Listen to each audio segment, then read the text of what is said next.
आज हम लोग पढ़ेंगे इन्वायरमेंट लॉ एंड पॉलिसी। ये पीजी सेमेस्टर सेकंड के स्टूडेंट के लिए है। आज का टॉपिक है जीव जंतुओं के संरक्षण हेतु बनाए गए परियोजना तथा कार्यक्रम।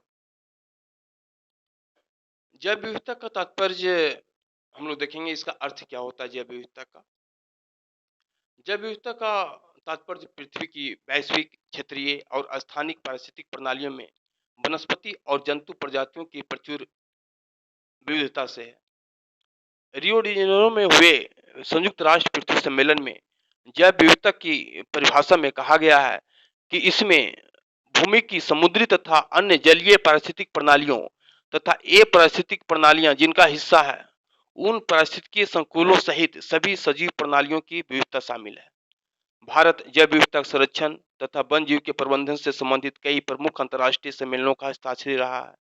इनमें से कुछ जैव विविधता सम्मेलन, वन जीव और वनस्पति की लुप्त प्राय प्रजातियों के अंतर्राष्ट्रीय व्यापार पर आधारित सम्मेलन आदि प्रमुख रहे हैं।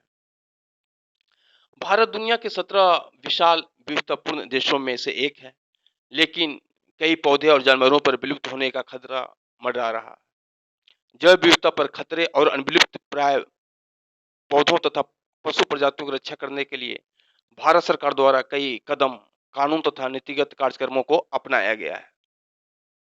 भारत में जैव विविधता का संरक्षण में हम लोग पहले देखेंगे बाघ परियोजना। ठीक है। भारत सरकार द्वारा WWF इंटरनेशनल के सहयोग से 1973 में बाघ परियोजना को शुरू की गई थी। यह इस तरह की पहली पहल परियोजना थी जिसका उद्देश्य मुख्य प्रजातियों और उसके सभी निवास स्थानों की रक्षा करना था। भारत में पहली बाघ गणना वर्ष 1972 में की गई थी। भारत में मध्य प्रदेश में देश के कुल बाघों की संख्या का 1/3 भाग पाए जाते हैं, इसलिए यह टाइगर राज्य के नाम से भी जाना जाता है। मध्य प्रदेश को टाइगर राज्य भी बोलते हैं। मगरमच्छ संरक्षण परियोजना, अगर हम बाघ परियोजना में की बात करें तो कुछ और ऐसी योजनाएं हैं जो चलाई जा रही हैं, जैसे राष्ट्रीय बाघ संरक्षण प्राधिकरण। हम लोग मगरमच्छ को बाद में देखेंगे। राष्ट्रीय बाघ संरक्षण प्राधिकरण 4 सितंबर 2006 में गठित राष्ट्रीय बाघ संरक्षण प्राधिकरण का उद्देश्य बाघ रिजर्व प्रबंधन में सामान्य मानकों को सुनिश्चित करना तथा प्रत्येक 4 वर्ष के अंतराल पर बाघों की स्थिति एवं उनके प्राकृतिक आवास के राष्ट्रीय आकलन का कार्य संचालित करना है। वन जीवों को अवैध व्यापार को रोकने हेतु 2007 में एक बहुउद्देशीय एवं अन्य संकटापन्न प्रजाति अपराध नियंत्रण ब्यूरो का गठन किया गया है। मध्य प्रदेश के वन विहार नेशनल पार्क में सफेद बाघ का संरक्षण दिया जा रहा है। इस राष्ट्रीय उद्यान में वन प्राणियों को गोद लेने की योजना भी है। बांधवगढ़ राष्ट्रीय उद्यान, पेंच टाइगर रिजर्व तथा पन्ना टाइगर रिजर्व में मोगली महोत्सव मनाया जाता है।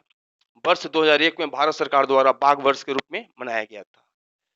मगरमच्छ संरक्षण, मगरमच्छ पर खतरा मंडरा रहा है क्योंकि उनकी त्वचा का प्रयोग चमड़े का सामान बनाने के लिए किया जाता है। इस कारण भारत ने 1960 के दशक में जंगलों में मगरमच्छ के विलुप्त होने पर चिंता व्यक्त की थी। प्रजनन केंद्रों का निर्माण कर उनके प्राकृतिक निवास में मगरमच्छों की शेष आबादी की रक्षा करने के उद्देश्य से 1975 में मगरमच्छ प्रजनन और संरक्षण का एक कार्यक्रम शुरू किया गया था। यह शायद देश में सबसे सफल पूर्व स्वस्थानिक संरक्षण प्रजनन परियोजनाओं में से एक है। उसी तरह हाथियों के संरक्षण के लिए परियोजना चलाई गई है। उत्तर तथा पूर्वोत्तर भारत तथा दक्षिण भारत में हाथियों के प्राकृतिक निवास में उनकी एक व्यवहार्य आबादी की लंबी अवधि के अस्तित्व को सुनिश्चित करने के लिए 1992 में हाथी परियोजना शुरू की गई थी। यह 14 राज्यों में लागू की गई है। इस योजना के अंतर्गत 32 हाथी संरक्षण क्षेत्र घोषित किए गए हैं जो 60,000 वर्ग किलोमीटर का क्षेत्रीय विस्तार रखते हैं।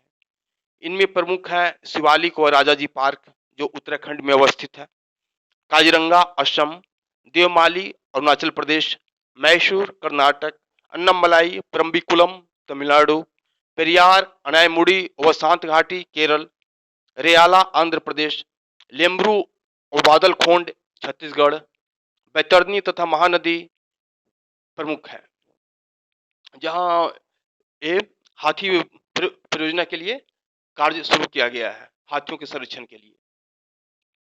उसी तरह हम देखते हैं ऑपरेशन कछप्पा को,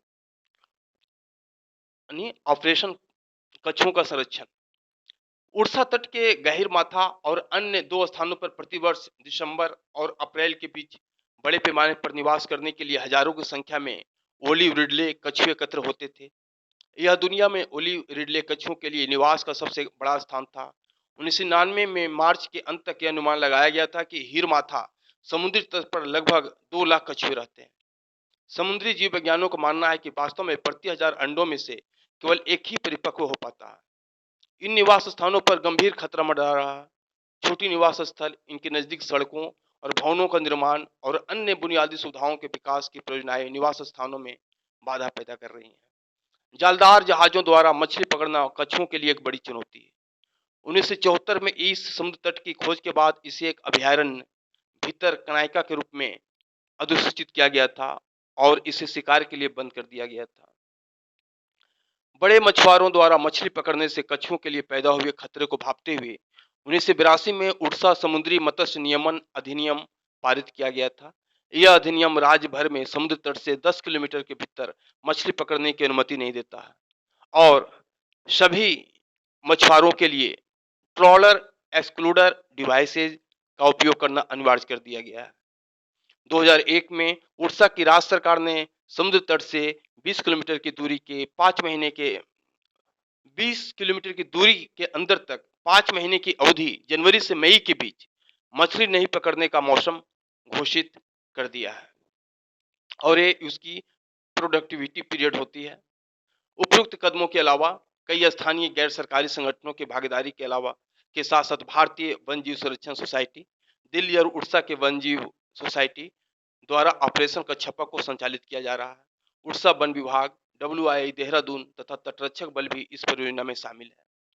पूर्व स्थानीय संरक्षण, इसमें ऐसी परिस्थितियां हैं जिसमें लुप्त प्राय प्रजातियां विलुप्त होने के इतने करीब हैं कि वैकल्पिक तरीकों की शुरुआत की जा रही है ताकि तेजी से विलुप्त हो रही प्रजातियों को बचाया जा सके।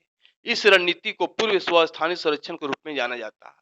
अर्थात वनस्पति उद्यान एक प्राणी उद्यान सावधानी पूर्वक नियंत्रित स्थिति में प्राकृतिक निवास स्थान के बाहर जहां विशेषज्ञ होते हैं वह कृत्रिम रूप से प्रबंधित शर्तों के तहत प्रजातियों की गणना करते हैं।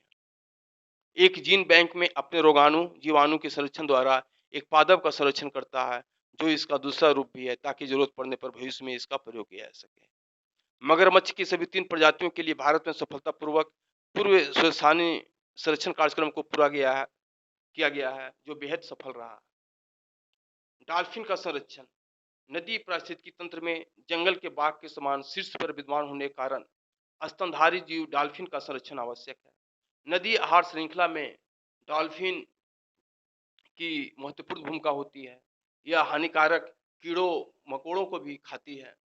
इस प्रकार डॉल्फिन जल को स्वच्छ रख कई जलजनित बीमारियों को फैलने से रोकती है। भारत में डॉल्फिन का शिकार, दुर्घटना और उसके आवास से की जा रही छेड़छाड़ इस जीव के अस्तित्व पर प्रश्न चिन्ह लगाए हुए हैं। डॉल्फिन के आवास क्षेत्रों से की जा रही छेड़छाड़ जैसे बांधों का निर्माण, मछली पालन से डॉल्फिन पर प्रतिकूल प्रभाव पड़ रहा है। बढ़ती सैन्य गतिविधियां, तेल और गैस शोध कार्य से समुद्र में फैलते ध्वनि प्रदूषण से डॉल्फिन भी अछूती नहीं रही। जल में बढ़ता रासायनिक प्रदूषण इनकी जीवन क्षमता पर असर डाल रहा है। जहां 2 दशक पूर्व भारत में इनकी संख्या 5000 के आसपास थी, वहीं वर्तमान में यह संख्या घटकर 1500 से 2000 के बीच में रह गई। ब्रह्मपुत्र नदी में भी जहां 1993 में प्रति 100 किलोमीटर क्षेत्र में औसत 45 डॉल्फिन पाई जाती थी, वहीं यह संख्या 1997 में घटकर 36 रह गई। डॉल्फिन का शिकार विशेषकर उसके तेल के लिए किया जाता है। भारत में डॉल्फिन के शिकार पर कानूनी रोक लगी हुई है। डॉल्फिन के संरक्षण के लिए बिहार राज्य में गंगा नदी में विक्रमशिला डॉल्फिन अभयारण्य बनाया गया है जो सुल्तानगंज से लेकर कहलगांव तक के 50 किलोमीटर क्षेत्र में फैला हुआ है। वैश्विक स्तर पर भी डॉल्फिन के संरक्षण के प्रयास जारी है। इसके संरक्षण के लिए संयुक्त राष्ट्र पर्यावरण कार्यक्रम की सहयोगी संस्था व्हेल और डॉल्फिन संरक्षण सभा ने इस बुद्धिमान जीव के प्रति जागरूकता फैलाने और इनके संरक्षण के उद्देश्य से वर्ष 2007 को डॉल्फिन वर्ष के रूप में घोषित किया था। उसी तरह हम देखते हैं गैंडा संरक्षण परियोजना। एक सींग वाले गैंडे केवल भारत में पाए जाते हैं। इनके सींग का उपयोग औषधि निर्माण में होता है। इसलिए बड़े पैमाने पर इनका अवैध शिकार होता है। अवैध शिकार के कारण गैंडों की संख्या में लगातार कमी होती गई।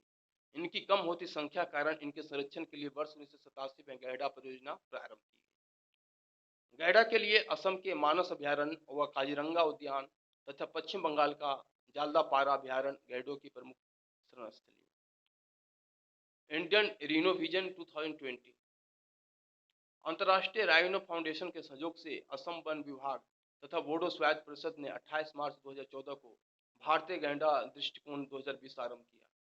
इसका उद्देश्य एक सींग वाले गैंडों का संरक्षण तथा उनकी संख्या में वृद्धि करना है।